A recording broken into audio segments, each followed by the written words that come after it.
the name of the game is to get in the game and stay in the game.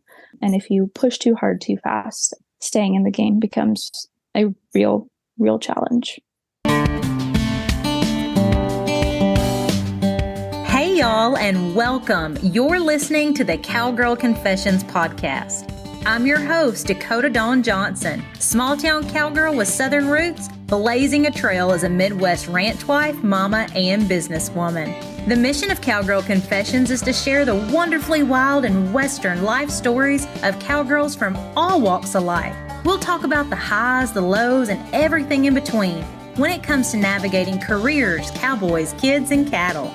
Legendary cowgirl Dale Evans said it best. Cowgirl is a pioneer spirit, a special brand of American courage. The cowgirl faces life head-on, lives by her own lights, and makes no excuses. Cowgirls take stands. They speak up.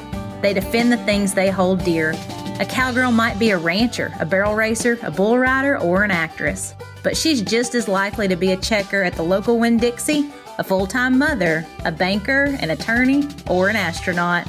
If you're into wet saddle blankets, talks with God, buckets full of laughter, and the life lessons learned in the process, kick off your boots and settle in. I pray these stories encourage, empower, and give you just the leg up you need. Here's to embracing the cowgirl state of mind, no matter how wild and Western life may get along the way.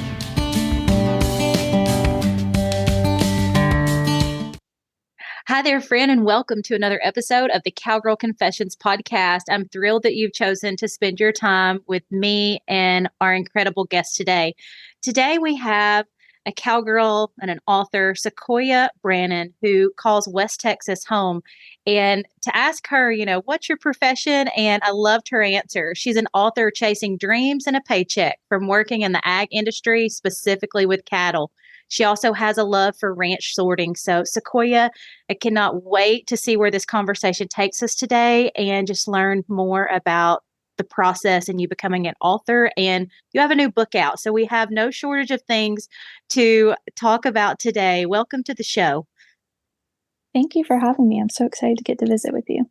Absolutely. And thank you for reaching out to me on social media. I just think this is such an incredible example of how awesome Instagram can be, because that's how we've connected. We haven't met in person yet, but I feel like, I know you in a way, and I've enjoyed watching your journey of launching this book into the world unfold. So if you could just start by sharing what the name of your book is and what your journey of getting to this point has looked like. I know that's a big question, but I really just want to hear it in your own words.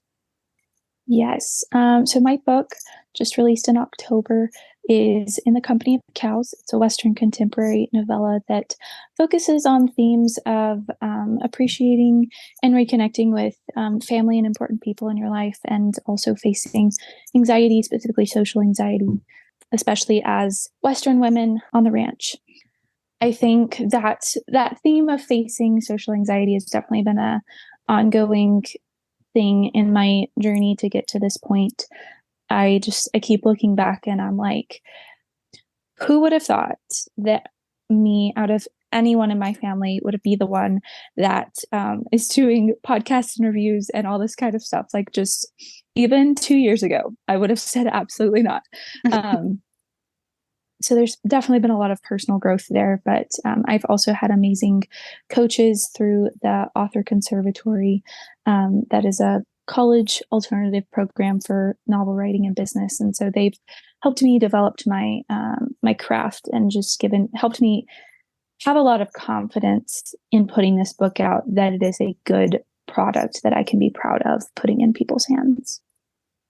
When it comes to navigating careers, cowboys, kids, and cattle, it can feel lonely sometimes, like you're down in the trenches trying to do all the things. But I want to share with you that it doesn't have to feel that way. I joined the Cowgirls Over Coffee membership in May of 2020, and y'all, it has been such a gift. It has allowed me to connect with women with that Western and rural background that simply get it. They understand what I'm working with. We get to share strategies, encouragement, and hold each other accountable as we're pursuing goals in all of these different areas of life. To learn more, visit cowgirlsovercoffee.com or check out episode 45 of the Cowgirl Confessions podcast that features the founder of Cowgirls Over Coffee, Thea Larson. I hope to see you there. I cannot wait to read the book myself. I've enjoyed everything that you've shared about it, and I'm confident that I will be getting the book myself. Oh, that's so fun. I love that. Yeah, really excited to get it and get to read it. So what did this journey look like, Sequoyah, and really the idea even behind, the book? How did that come about? So the initial seed of an idea for this story came about 3 years, almost exactly, before it released into the world. And so it was a really special story concept that is loosely based on my relationship with my uncle. And so even at the very beginning, I knew that it was a really special story. And so I decided to wait a little while and get some practice on some other stories before I tackled it. And so when I did get to the point of working on this story, I did a ton of plotting and outlining beforehand, and then so many rounds of edits. I don't even know how many. But yeah, this story just really came from, like I said, my relationship with my uncle, and he made me feel secure enough to go and try new things, knowing that they were going to be messy, but walking in and knowing that, like, okay, it is going to turn out messy, but no one's going to be mad at me that it's messy. And so that feeling was really what I wanted to capture in a fictional story. And so I have people ask me, like, is it your life? And it's definitely based on elements of my life, and, all of the relationship with cattle and knowing the ins and outs of that played such a huge role in writing this story. But it is still fiction. For me, when I'm reading a fiction book, what makes it like something that you can relate to is that there are those elements of truth throughout the book, almost to where you can see and feel yourself in that situation. And I'm sure that there's so many of us that are going to read this book, or I've already read it, that, like you said, it's probably going to speak, even if it's not an identical situation, but we all need someone in our life like your uncle, what you described, him giving you the, like, hey, it's okay if you mess something up. If you're not making mistakes, you're not making, progress. You're not learning, and so to just keep going and knowing that you had that support system there is really special. Absolutely. So, okay, you have launched this book, but leading up to the book, and you said there were so many different, revisions and things like that and other projects. I'd love to know, really, when did you know that you had a love for writing and that you wanted to pursue this and write a book? Mm-hmm. I've been writing for about 9 years now. And so it was pretty shortly after I started that I knew I would love to publish something one day. But I also knew that there was a really big gap between my current skills and something that I could feel proud of putting out in the world. And so I would say probably, I don't know that I was confident in a project to put out in the world really until I got my first professional feedback from a professional editor, and it was in the company of cows. Just to have someone who, I am paying them to tell me what is wrong with the story. And the biggest chunk of feedback that she had was to change it to first person present tense, which is how you will read the story as it is now. And so that was a huge confidence booster for me. And I was like, I can publish this, and I can, be proud of it and being out in the world and being in people's hands.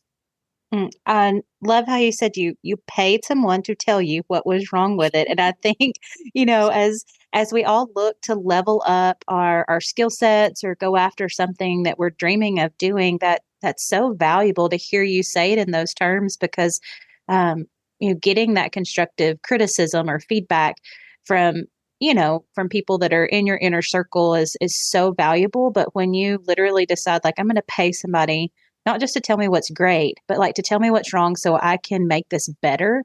That's a really, I feel like that's a next level step, if that makes sense at all. Like it's where you're really just like, I'm vested in this. I believe in this. I want someone to really help me take this to the next level. And now, when you found that editor, was that through the author conservatory you were talking about earlier, or how did you get in contact with that person? Yes, it was through the author conservatory. So our coaches have super great connections, and so they kind of introduced us, and which is so valuable. Yeah, I would say to anyone who is interested in writing and wants to take that, like you said, really next level step of commitment to leveling up your craft. Um, like if you have no connections to the industry, send cold emails to authors that you admire. They may not answer, but I know for me personally, it may take me a few days or weeks to get back to you, but I'm totally happy to share anything that I've learned that could possibly help anyone else. Oh, that's great advice. And so the author conservatory, you have me really intrigued here, because it's on my bucket list to write a book someday. And I'm curious, are there any guidelines around this, age, background, as far as what type of books you're wanting to write? What does that look like? Mm-hmm. They focus on college age, but we definitely have people from all different kinds of ages and backgrounds that are Okay. part of our community and students. So the primarily right now are a fiction program for novels and from middle grade up until to adult audiences. And then they do have plans for a nonfiction track, but they're trying to get the fiction side really solid first. That's awesome. A great resource. Do you have any other people or resources that helped you, along the way to get to where you're at right now? Yes. I mean, there's so many. As I've mentioned, I feel like my uncle was just instrumental in even just giving me the mindset to believe that I could do this. And that was so huge. As far as resources, the Western Writers of America, they have a conference every summer, and I've gone twice, have plans to go back. And just the people you meet there, like I said, they're the kind of authors that if you send them an email, it may take them a little while to get back to you, but they're more than happy to pass on information that they know and connections that they have. I've met a ton of super great people from there. There's also just podcasts and YouTube were really helpful for me in kind of intermediate steps before I found the author conservatory. Just kind of an in-between when you're not ready to throw the money at a professional edit, but you know that you still have gaps that you want to work on. All solid advice and just great resources. I couldn't agree with you more as far as like the podcast and YouTube. We live in such an incredible time to be able to just have, there's a lot of knowledge you have to sift through, but literally to have it at our fingertips to be able to research and look for things. So thank you so much for sharing those with us. And when you are not like elbows deep in writing and editing what you work on, you said you enjoy ranch sorting, and we were talking a little bit before the show about your horsepower, that's helping you do that. Share with us a little bit more about that part of your life. I don't compete a whole lot. It's never appealed to me. Like I said, I'll do the occasional ranch sorting just kind of for fun. It's up my alley of something very practical as well. But I have three geldings, and a filly that she's coming for, and we're ready to go outside and cover some country and really hit the ground running. And I'm super excited. I tell her all the time that she may be hard-headed, but I've had more practice at being hard-headed. Spoken like a true cowgirl. I love that. I tell her, I'm like, I can outlast you. You are hard-headed. I'll give that to you, but she's a lot of fun. And then my geldings are all a little bit older, kind of more in their prime, and just each have very much their own personality, but are a lot of fun. Um, if you were to ask me my favorite, it depends on what I'm going to go do. Probably to take him to a ranch sorting, I would probably take Two Socks. He's just he handles really well in his own kind of way, but we just are on the same wavelength of like we can get in there and get it done, but not super fast. Because if it goes too fast, I'm like my brain can't catch up. So slow is fast in my world for sure. Well, and I really liked what you had shared earlier too about Two Socks and how he got to feeling really good, almost like a cult again whenever he started getting the massage therapy treatment. Yeah, I laid off of him for a year. He was just hurt too bad to even wear a saddle, and I didn't really know exactly what was going on. And I had actually started a massage therapy certification course, and just had gotten to a place in life that it wasn't a priority. And so when he came up in that much pain, I kind of circled back to that and started playing around with it. And it took several months of very consistent therapy with that. But yes, he has decided that cool mornings are for playful, sometimes unwelcome behavior. But it's been really fun to get on him and do some of that sorting stuff and just watch him really use his body in ways that since I've had him as a 4-year-old until now, like I've never seen him move that freely. And just it's fun to watch him too, of like he's like, wow, I didn't know my body did this. So it's been a really fun experience.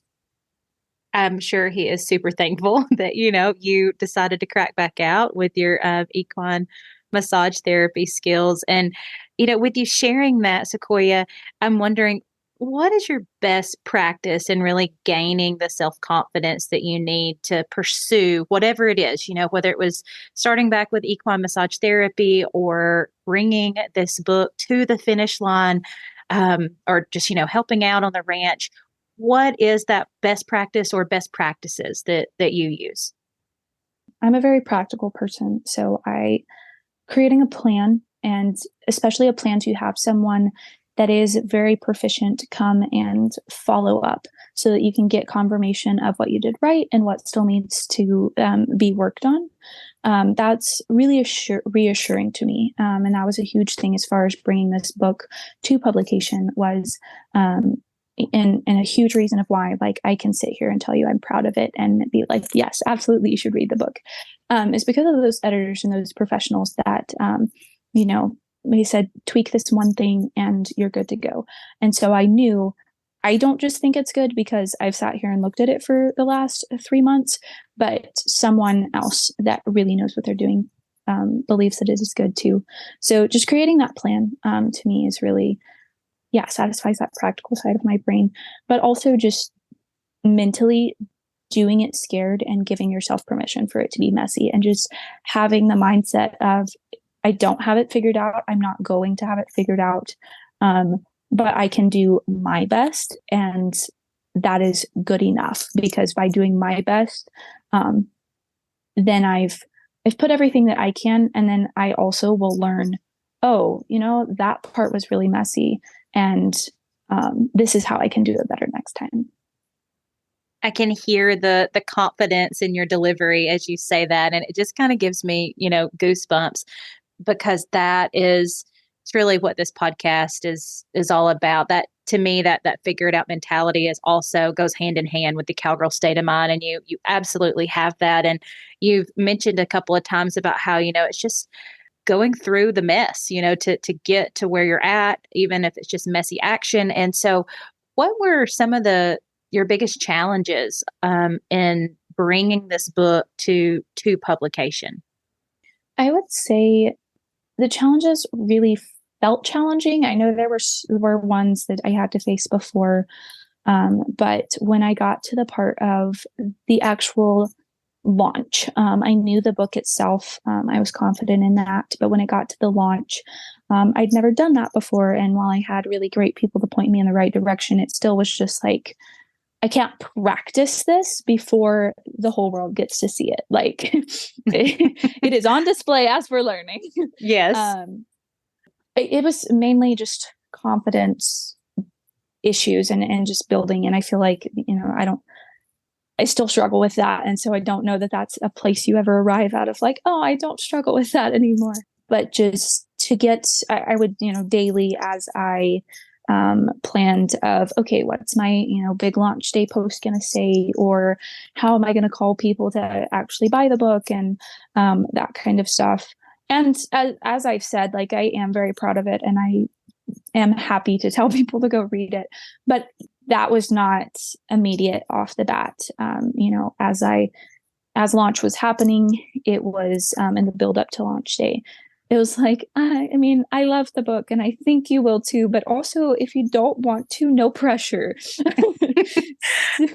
I appreciate you being so vulnerable and sharing that, because I feel like we all have that tendency, even when we know something is really great work, whether it's a horse that we've spent time on, or this book, or a product, like I'm in sales. And so, if I'm selling a pair of jeans that I'm like, I know this is going to give them the most bang for their buck, it's like stopping ourselves from letting the focus go back to us, but keeping it on how this is going to serve somebody. And I'm confident that this book is going to serve, our Western community. And as we read it, really provide an opportunity for us to see ourselves in certain parts of it, but also just, a nice kind of escape, if you will, from all the day-to-day things that maybe we're managing, to where this is our little moment, to have a moment to ourselves. And so I